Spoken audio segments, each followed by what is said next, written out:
Hello, Namaste, Adab. Today we have with us Captain Ahmed, who's also a theatre enthusiast. Welcome to the show, sir. Thank you.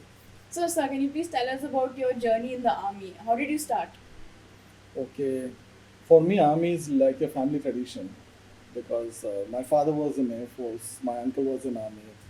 My father's uncle has fought World War II. My brother was in army. He was a major general. My both brother-in-laws are in army or Air Force. So we have seen nothing else but army right the time we have been growing up. Okay. So it was a mission in our family that every boy must enter the army. Okay. And that was a challenge in front of me also. I wanted to become a teacher, but then my father says, okay, prove that you have got a mettle to become an officer. Clear the written at least. After that, you want to join, you don't want to join, is your call. And as luck would have it, I could clear the written. And once the written was clear, then I said, okay, let me attend the interview also. I attended the interview in the SSB Allahabad.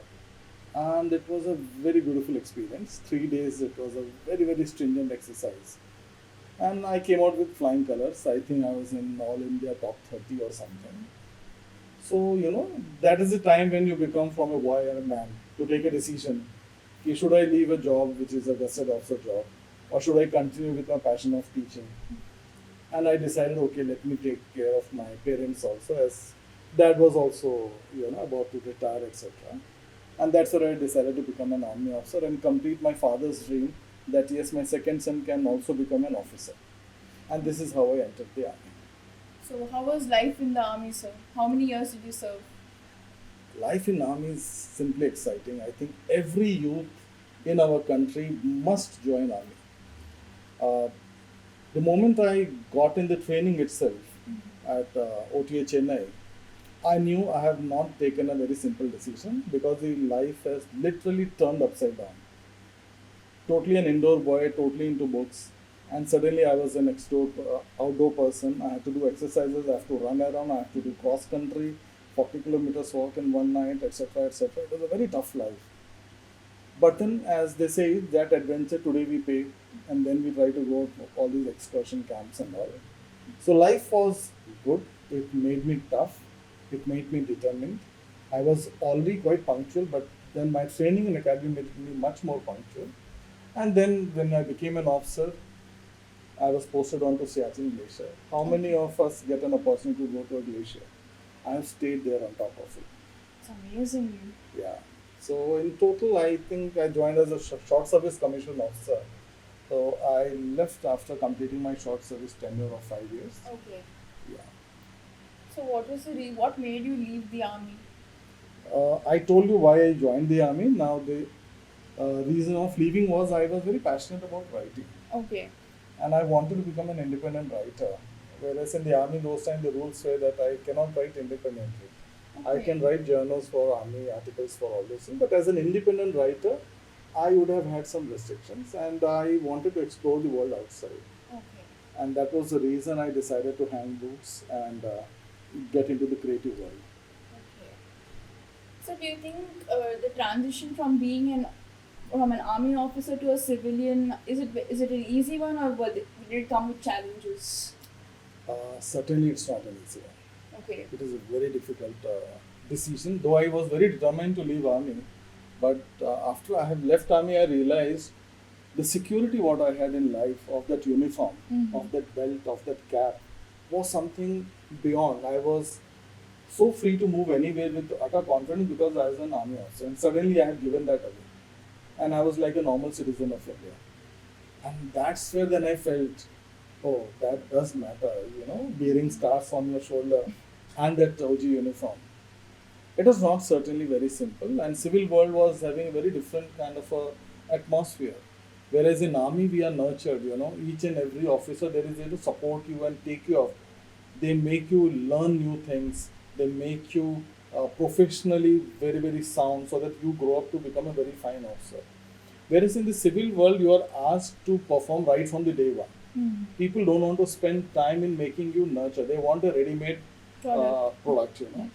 So that was a difficult part initially to get into the civil life and deal with civilians with a different mentality. It was tough, but then it was good. That was also a learning curve of my life. So, What got you into branding, sir? I told you I wanted to become a writer. So when I left army, I wanted to become a writer.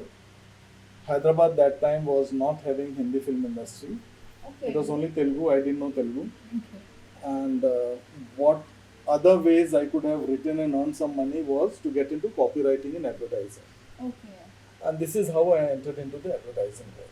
So I joined here as a copywriter, and over a period of time, I realized, okay, this is also, all about establishing supremacy. The way we in the army we fight with the enemy and have our own supremacy, protect our land. This is how in marketing we have to protect our clients, their brands, from the competition and make them look superior.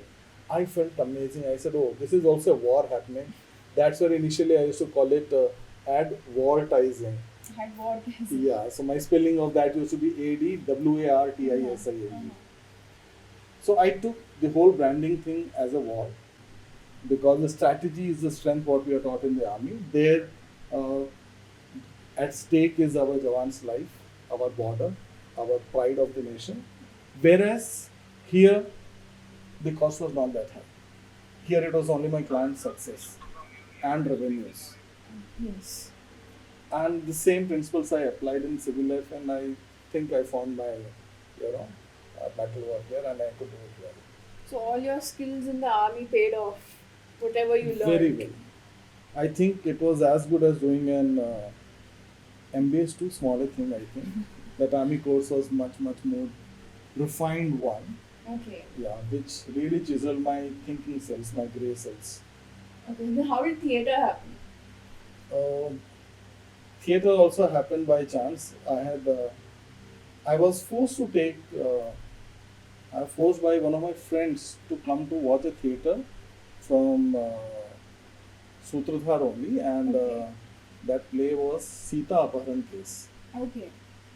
Somewhere I was always reluctant to go to theatre because I could feel that I feel a void when I come out of theatre. Maybe somewhere in the back of mind I wanted to be on stage, but being an introvert I could never be. Okay. So there was nothing else to do, and my friend insisted. We went to watch the theatre, and I was so zapped by that theatre show. So I came back, and then we got in touch with Vanessa. So he said, okay, whenever the workshop happens, come and join. And I came and I joined the workshop here, and rest is history. The best moment was when after my whatever production theatre, in one of the shows of Sita Paran case, I got to play the Ram. Whoa. That was the wow moment for me, Definitely. typical aha moment of my life. The theatre which I had gone to watch, and I was admiring it so much, and in that I was performing that too with a legend called Vinay Verma. So that Dream was come true. truly. No, it is like synchronicity. Absolutely. They say life comes to a full circle. For me, that time that circle got completed when I played Ram there. That's Lovely. So then, what else have you have performed? Acted in any commercial films? Commercial films happened. Okay. Not that I have vied for it. Okay. Theatre had made people recognize the potential. Vinay himself has got me a couple of auditions. And that's where my first film I landed up with Vinay, that was called Bakrapur. Okay. It was a good film, didn't do very well at the box office, but I think on Amazon it's doing very well. Okay. Yeah. And then Sutra-Talkies again was casting for the Ghazi attack. We were fortunate enough to get a role in that. And then Dear Comrade happened. Okay. Then Virat Parvam happened. Okay. So films were happening, but then I was, I think, more inclined towards the theatre. Towards theatre. Yeah. So film still happens sometimes. I do short films, etc. I do web series. But the satisfaction of theatre is not there anywhere else. Lovely. Sir, I've also heard that you're into writing. As I said, writing was a passion for which I hung up my boots in the army. So certainly writing is there. I still write. I write a lot. I write a lot of poems. I've got a special inclination towards Hindi language. Okay. I am in love with, if I can call it our national language. You know, That will be because again a huge debate. a huge debate it has already happened because out of passion I said in one of the conferences कि राष्ट्रभाषा हिंदी को मेरा सलाम and couple of people stood up. Sir, you cannot call it राष्ट्रभाषा. I said okay fine, I agree there, but then my heart is there, so I'll call it my मातृभाषा. They said okay perfectly fine. So Hindi के लिए बहुत दिल लगता है क्योंकि आज का जो युवा पीढ़ी है, आज की जो युवा पीढ़ी है, the youth today have forgotten Hindi. They speak Hindi but actually they don't understand Hindi. The beauty of the language is totally missed out. कहावतें, मुहावरे, जो लोकोक्तियाँ हैं और जो हमारा लिटरेचर है पुराना, इतना कुछ है उसमें है जिसे वो बोलते हैं ना कि असली हिंदुस्तान की खुशबू. आज का युवा हिंदुस्तान की खुशबू से बहुत दूर है. Do you think this is because of Western influence? Of course, yes. Majorly. Majorly it is because of that influence. My problem is somewhere कि it's not just our attire, but even our thought process has changed drastically. I loved Hyderabad when I was posted here was because Hyderabad has stuck to its traditions, yet it was growing like anything, and today we all can see the results. Definitely. You know, so this is the culture what I believe we all Indians should imbibe upon. We should not forget our roots and still go and conquer the world. But somewhere I feel today's youth is oblivion of the rich past what we have. But when they start digging in, they get more and more involved. And I'm just trying to see if I can bridge that gap through my writings, through my theatre, or through my plays, etc. If I can bridge that gap, I feel very good about it. Could you please tell us about your theatre group, sir? A theatre group is a small group, I will call it. We started it basically because a lot of people, they wanted to steal out some time from their working life and practice theatre. Okay. And I was also once upon a time that kind of an aspirant. So when we started doing plays with some other theatre groups also, we found that there was a lot of problem in getting the permissions from the writer or their families and all. And that's where we realized ki why don't we have our own indigenous plays where we don't per se have to take a permission or something. And because I used to write and people have appreciated, so we started writing our plays. It went off well because we were writing on subjects which are relevant to today's society. Okay. And that's where we started it, and today we are doing a couple of shows here and there. Oh, that's lovely. Yeah. Sir, could you mention the name of your productions? One is called Basira Mata Ki Jai. Okay. When you hear the name, you think it might be a mytho, but it's not. It's all about don't waste food, Okay. and it's a woman-centric play. Okay. And it's हल्का फुल्का comedy बोलते हैं जिसको हवा महल पुराने ज़माने में एक रेडियो पे आता था, Okay. उसकी तर्ज पे ये प्ले है.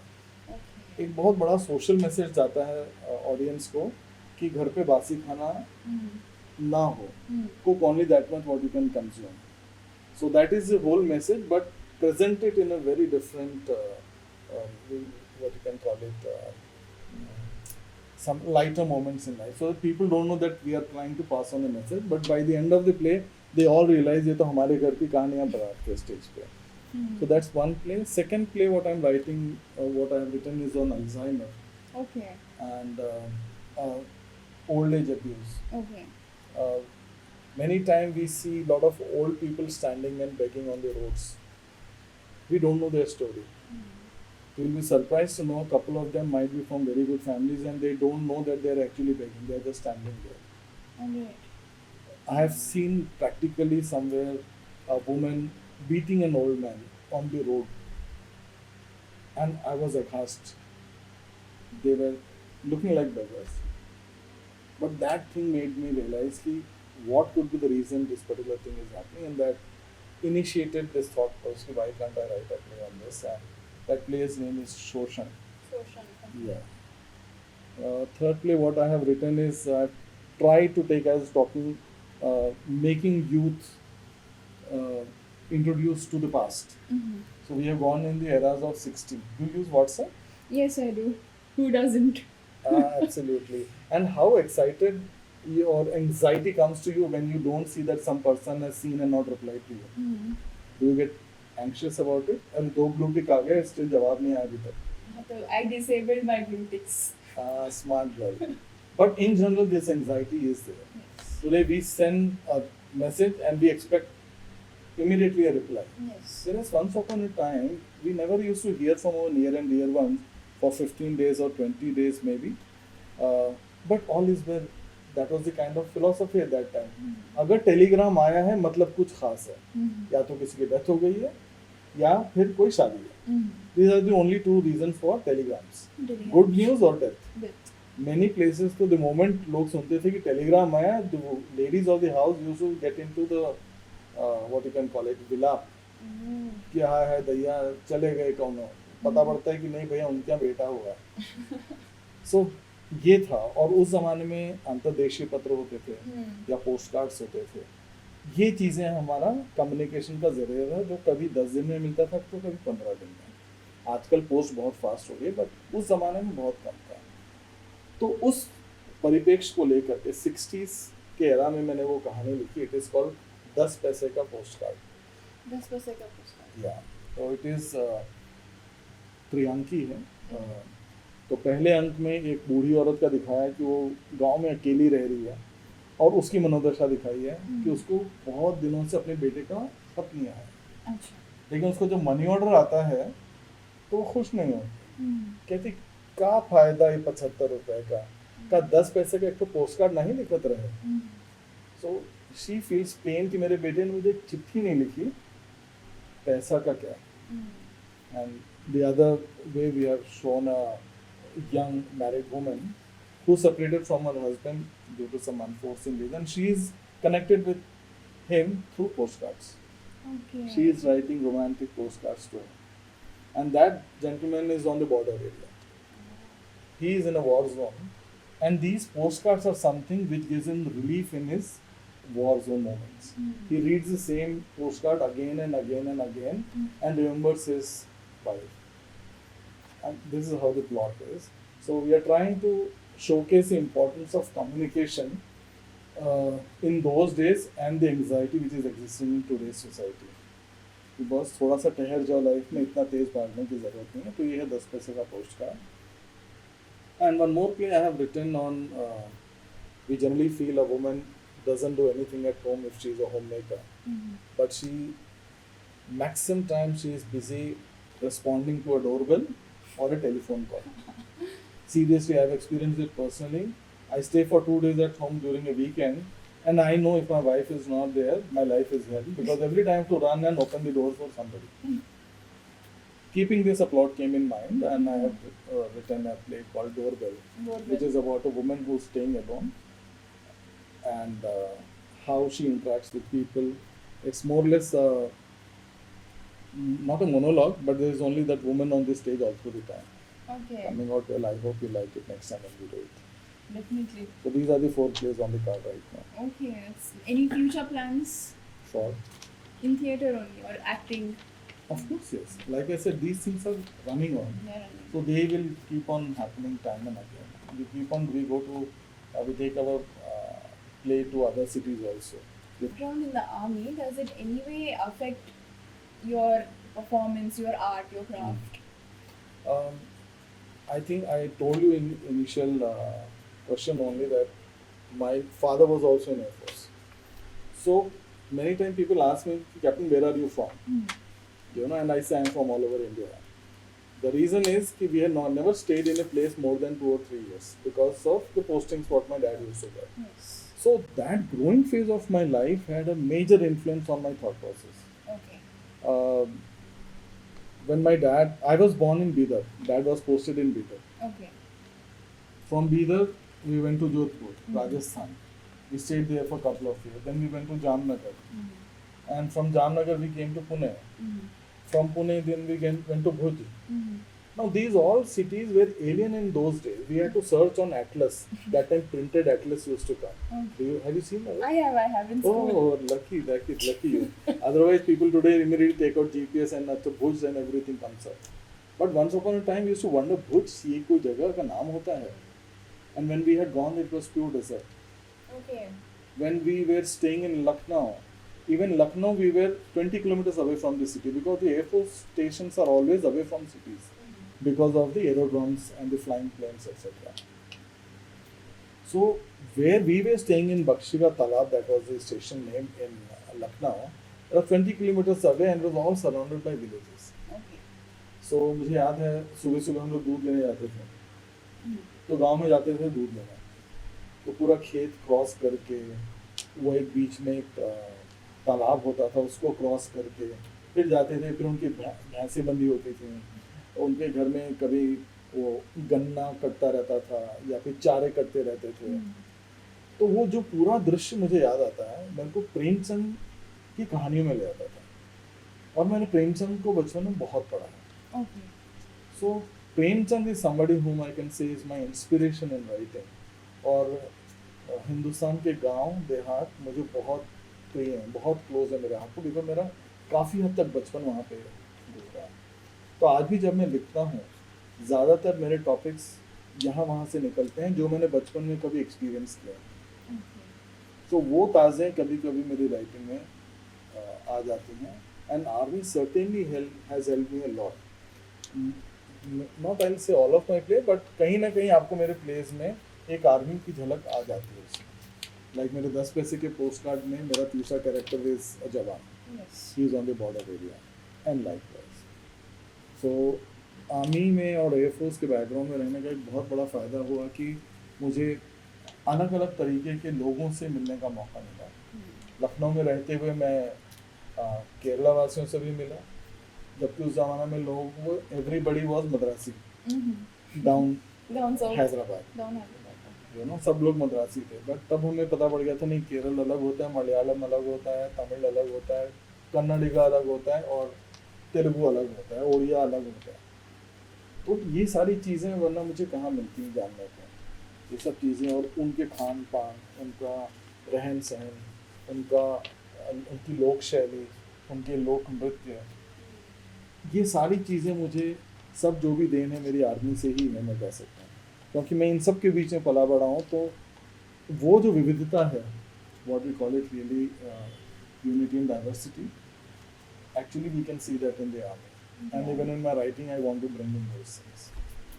Wonderful, sir. Wonderful. Sir, I heard you mentioned that you worked in Dear Comrade. Did you get a chance to work with Vijay Devarkonda? Yeah, I think I was just fortunate enough, because all my scenes were only with Vijay Devarkonda.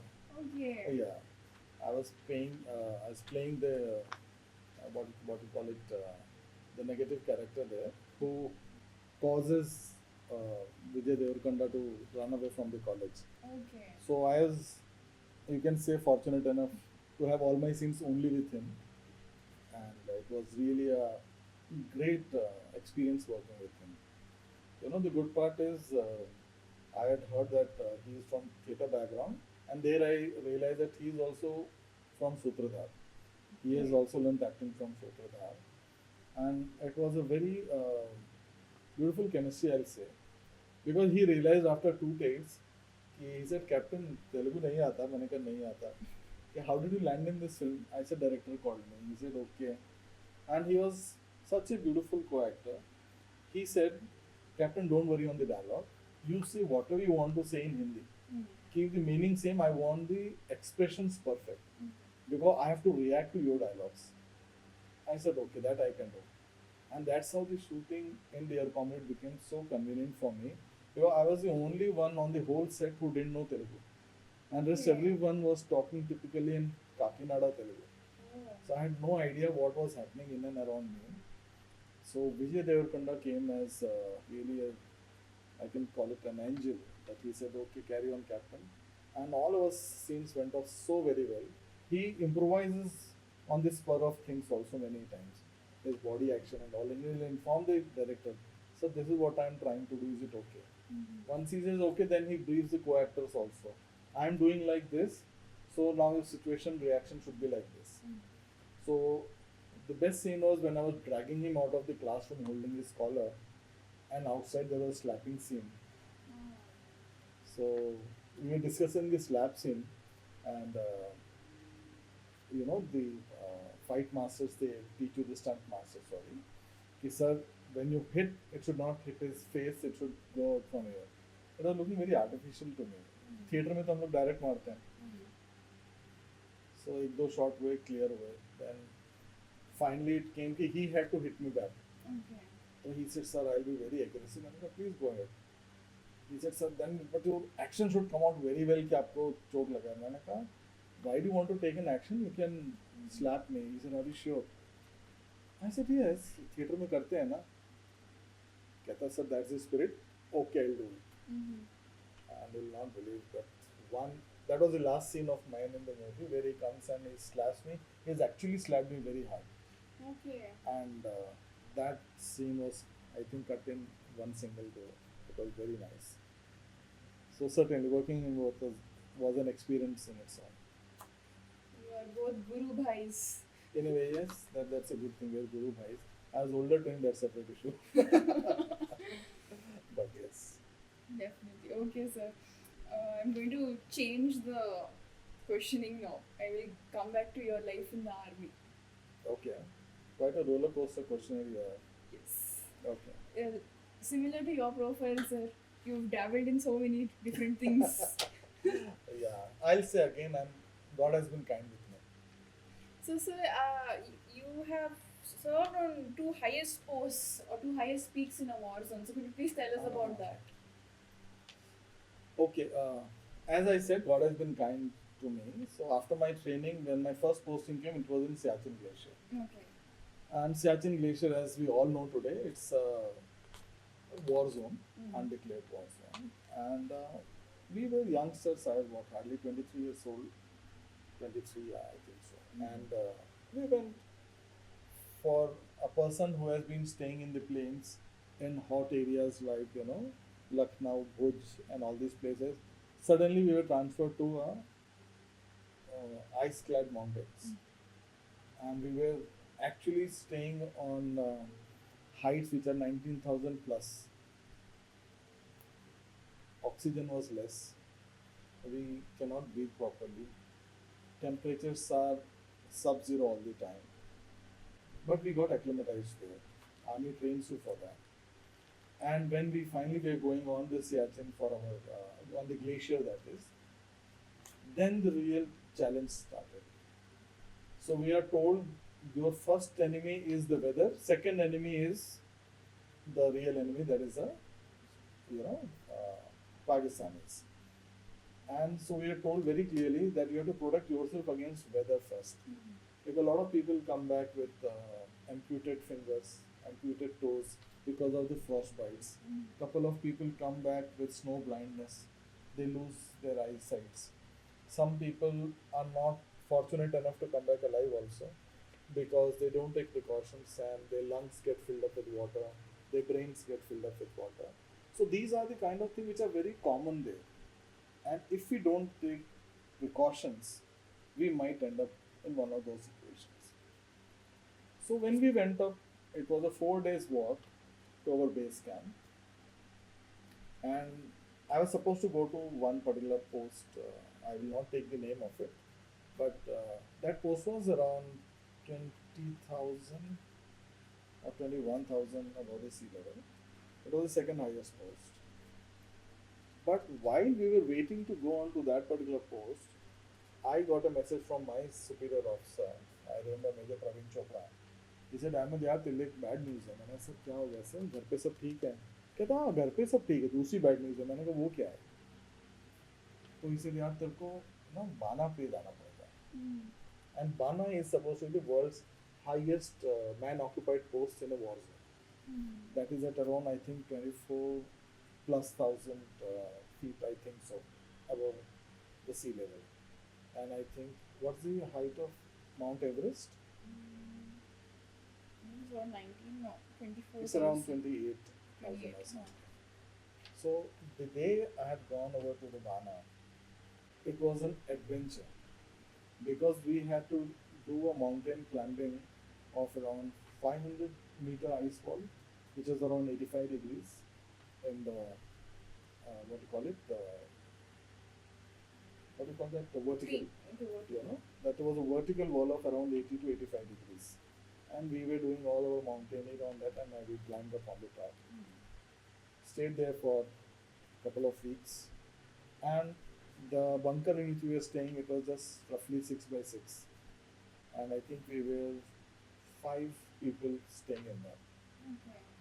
The height was just not even 3 feet. So either we were sitting like this or bending like this, or we were just sleeping all together. One person had to perforce become the sentry because 6 people cannot lie together. And outside the temperatures were minus 15, minus 20 degrees.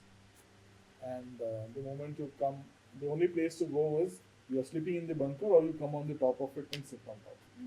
But outside the temperatures are so closed and so chilled, sorry. And enemy is also looking for you. Every now and then fighting was happening. Okay. So that was one of the most adventurous days of my life, what I can recollect, being on that post. And day in and day out, we used to chat with each other. Everest भी बगल में होता तो चढ़ जाते हैं 4000 ही और चढ़ना था. So yes, I was fortunate enough to be there on world's 2 highest posts in Siachen Glacier. That's amazing, sir. Sir, does the army, does a general or a jawan's religion matter in the army? Does the treatment differ? Do they treat you differently? Okay, this is a very touchy question actually. Religion, personally, I believe it's a very personal thing, so I generally don't discuss it in public. But yes, when it comes for inspiration, there's no harm in discussing it. But today, the definition of religion is changing. It's used more for polarization. So, coming back to the army days, when I went into the army, I went as an Indian. I didn't go there as a Muslim or a Hindu or a Christian. And so were all the other cadets who had come in. And so was the case with all my Jawan men and ratios, the unit where I had gone. My unit was basically, belonged to people from Rajasthan, Haryana belt and, UP belt. They were generally the Yadavas, generally who are called Ahirs. Okay. They are the one who generally are supposed to be the Yaduvanshis, Krishna ke Vanshaj होते हैं. So when I got posted into my unit, it was called the Veer Ahirs. Okay. The unit number was different. तो अहीर पलटन में मैं गया और army में ये होता है आप जिस पलटन में जाते हैं और उस पलटन का जो भगवान होता है वो आपका भगवान होता है. Means your men's religion is your second religion. Okay. So, though I was Ahmed, I was performing my namaz in my room or I used to go to the masjid. No problems there, nobody had any objection. But at the same time, I was going for mandir parades also with my Jawans. I remember how many bhajans I used to sing with them. So, army is beautiful. I'm saying religion is a binding force there, not a divisive force. Okay. And nobody is pointed out based on religion at all. It's all about your competence. It's all about your compatibility. It's all about your professionalism. It's all about your valor. It's all about your integrity, what matters. So religion certainly doesn't hold much of value in the way you were asking whether there is a different treatment to a particular religion or not. I don't think so. Personally, I have not seen. I left army in '97. It was way back. So a whole generation has come in after that. What is the scenario today? I think it's better be the same. The army is the only institution or defense for that matter where religion is not asked for. It's you as an Indian who go there and as an Indian you retire. So, what do you think about today's youth? Today's youth, sounds very simple to say today's youth, but actually today's youth is way beyond what youth we were when we were actually youngsters. Today's youth is much, much more aware of what is happening in and around him or her, what is happening in the world in and around him or her. and that's a big boon. But at the same time, I feel uh, somewhere the innocence has got, you know, uh, I'll not say killed, but compromised. How, uh, how without being affected from the circumstances we used to react when we were youngsters. Today's youth most of the time get biased because they hear so much of filth in the social media and otherwise. But at the same time, you'll not believe, last night I was sitting in a group of youngsters who were just the first time voters. And I was zapped to see their energy, the way they have their own viewpoints on today's political systems, the way the country is moving, where it is going, and how they wanted to steer it back to the same way where we can talk only about progress, progress, and progress. I was zapped. I thought, no, today's youth will be all about, anger and all those things, but there was a sensible crowd which was there, which was talking about it. So today's youth is something which is the foundation of our future. And I feel our future is very secure. I feel today's youth should read more about what has been our past, not about digging the graves, but reading the books where the real history is there. And we are not trying to bring out history in the sense, okay, when this shasak came to usne ye kara diya, wo kara diya. No, look at the glorious part of our history and learn from that, how they were able to become such great leaders, how our culture was so beautiful. Our culture in India was never divided on basis of religion. If Shivaji was supposed to be, what do you call it, a voice against the Mughals, his voice were the Mughals, sorry, the Muslims who were there in his, Sena, his Senapati and all those things. If, and likewise, there are so many examples. If we go deep into that particular thing, we'll understand it. And I think today's youth have started understanding these things very, very, what you can call it, positively. So, only one piece of advice to the youth is use your energy in the right direction. Uh, and today's youth, they know what they want to do. So many times, to maybe the previous generation or our generation, it might find that it is rebellion to a different level altogether. But I think today's parents have also become very cool. They sit down with their children and they try to understand what is happening in their lives. And I don't think so that era is there where parents are saying do this and this only. I'm not saying it is not happening, it is still there. But majority of the youth today is very clear what they want to do. And I support that thought process. Do what you think you're best at, not what your education you have been trying to do all through your life, because it might not would have been of your choice. I have gone in the army against my will. I had gone there to keep up my father's, will. I went there. It taught me a different thing altogether. In my life, I wouldn't have experienced all these things. That made me the person what I am today. That I have started learning to explore, adventure without any fear. That's where I could leave that plus a job of a gazetted officer and come out and explore in the civil world as a mere copywriter. From copywriter, I became a strategist. Today, I've got my own branding company. While I'm handling a branding business and writing strategies for my clients, I'm also doing theater. While I'm doing theater, that is giving me exploration to write. I'm writing also. I'm having my own YouTube channel for my own poems. I go, I do trainings, I impart trainings to the business heads.